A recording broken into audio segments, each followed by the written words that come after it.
आज हम लोग इस पैराग्राफ से पढ़ेंगे।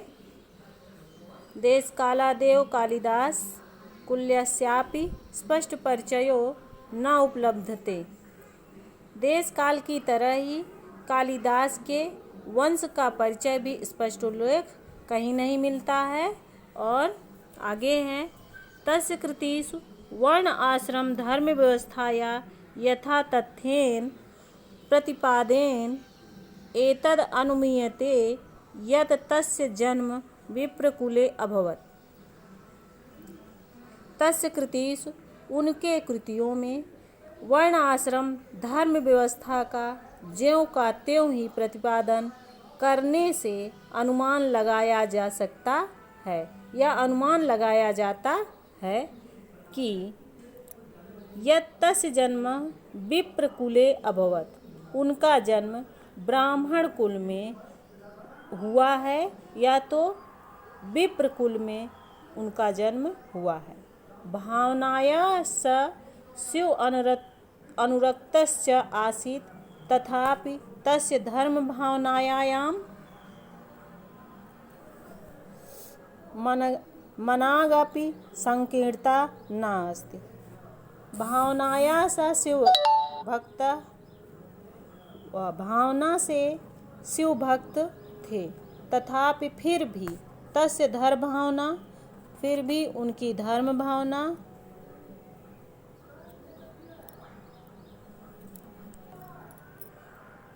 फिर भी उनकी धर्म भावना में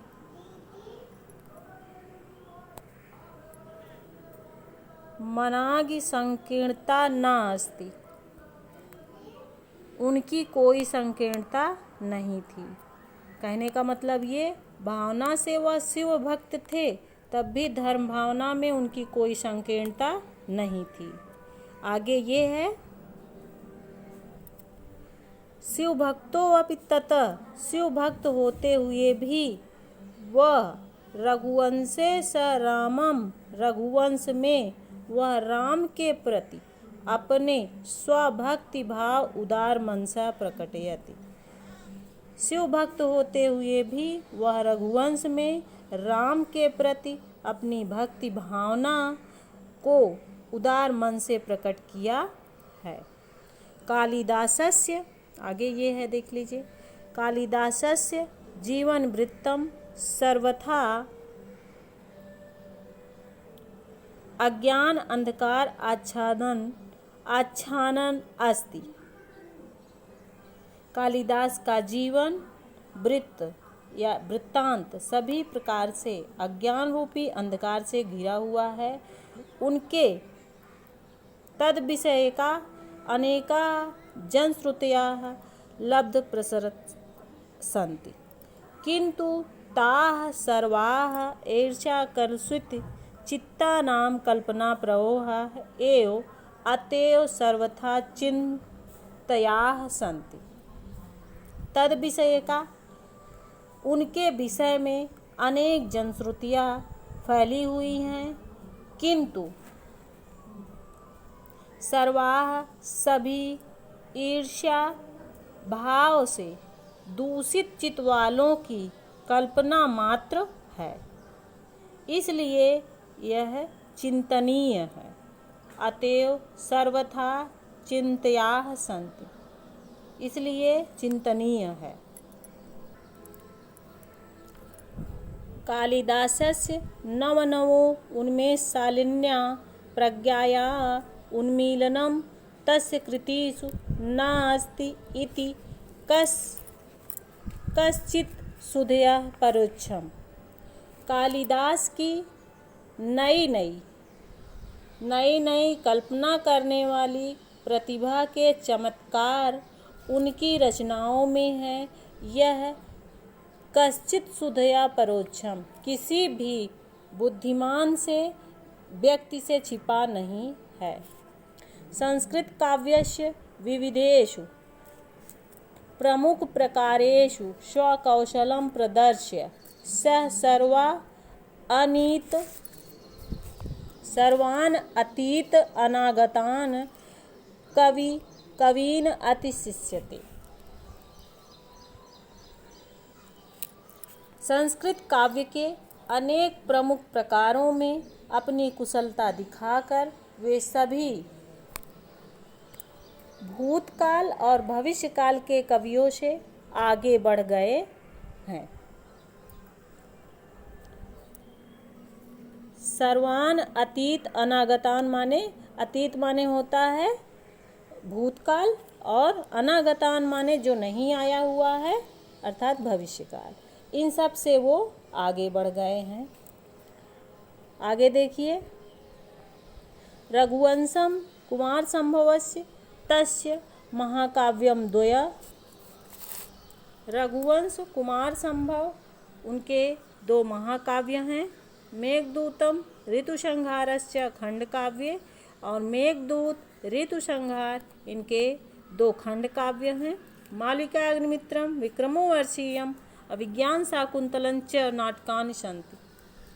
मालिकाग्निमित्रम और विक्रमोर्वशीयम अभिज्ञान शाकुंतलम इनके यह 3 नाटक है। तत् रघुवंशम नाम महाकाव्यम कविकुल गुरु सर्वातिशयनी कृतिस् अस्तु। उनका रघुवंश नाम का महाकाव्य कविकुल गुरु सर्वातिशयन,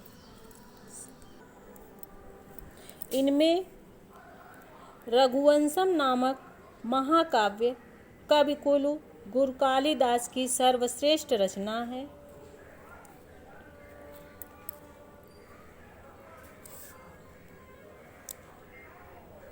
अस्मिन् महाकाव्ये दिलीप आरभ्य अग्निवर्ण पर्यन्तम इक्ष्वाकुवंश सम्भूतानां निप्रतीनाम अवदान निरूपणम अस्ति। अस्मिन् महाकाव्ये इस महाकाव्य में दिलीप से लेकर के अग्निवर्ण तक इक्ष्वाकुवंश की शोभा बढ़ाने वाले राजाओं के चरित्र का निरूपण है। आगे देखिए अगला पैराग्राफ। एकोनविंश सर्गात् इदं महाकाव्यं रमणीयार्थ प्रतिपादकं सतचेतसानां हृदयं सतत आह्लादयति। 19 सर्गों वाला यह महाकाव्य सुंदर अर्थ की योजना करने वाला होते हुए सहृदयों के मन को हमेशा आनंदित करता है। कुमार संभवे स्वामी कार्तिकेयस जन्म वर्णितम। कुमार संभव में स्वामी कार्तिकेय का जन्म वर्णन है।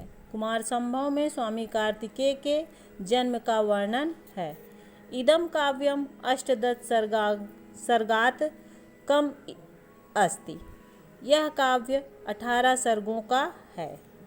केंचन समीक्षिका 8 सर्गा पर्यंतम एव काव्यम इदम कालिदास प्रणीतम इति मन्यते। कुछ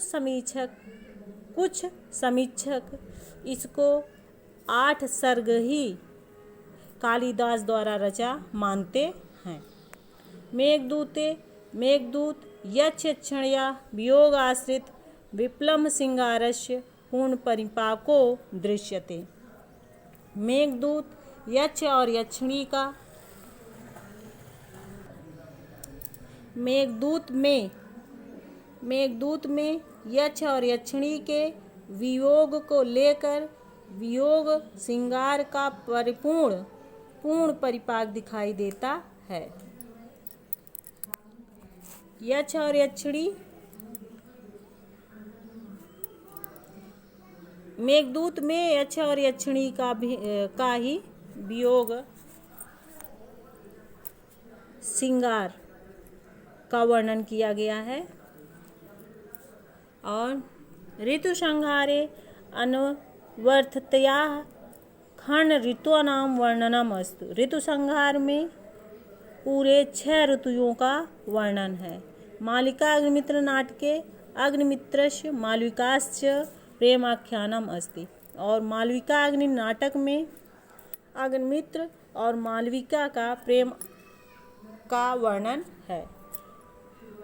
पंचांग तमके विक्रमोर्वशीयम पूर्ववर्षः उर्वराश्च प्रेम कथा वर्णिता। और पंच अंकात्मक के विक्रमो वर्षीयम पूर्ववर्षा।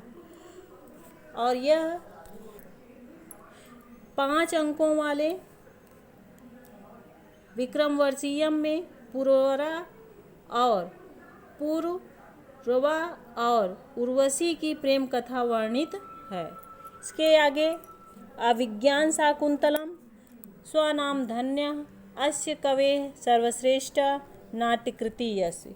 अभिज्ञान शाकुंतलम स्वनाम धन्य, अपने नाम से धन्य, इस महाकवि की सर्वश्रेष्ठ नाट्य रचना है।